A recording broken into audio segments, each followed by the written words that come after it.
Hello high ନମସ୍କାର ଜୟ ଜଗନ୍ନାଥ। ଆସନ୍ତୁ ଆମେ ଜାଣିବା ଆଜି ପିଏମ୍ କିଷାନ କେଉଁମାନଙ୍କର ଅଛି ଆଉ କେଉଁମାନଙ୍କର ନାହିଁ, ବା ଯେଉଁମାନଙ୍କର ନାହିଁ କି କଟିଯାଇଛି ସେଇଟା ଆଜି ଆମେ ଚେକ୍ କରିବା।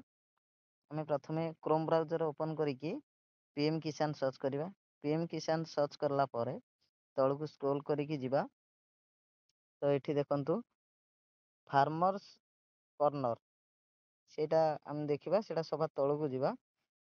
ସଭା ଲାଷ୍ଟର 2 ନମ୍ବରଟା ଆମର ଆସିଗଲା କ'ଣ ବେନିଫିସିଆଲି ଲିଷ୍ଟ। ସେଠି ଆମେ ସିଲେକ୍ଟ କରିବା, ଆମର ଷ୍ଟେଟ୍ ସିଲେକ୍ଟ କରିବା। ଆମର ହେଉଛି କେଉଁଟା ଓଡ଼ିଶା ସିଲେକ୍ଟ କରିବା। ତାପରେ ଡିଷ୍ଟ୍ରିକ୍ଟ ଆମେ ପୁରୀ ସିଲେକ୍ଟ କରିଦେବା।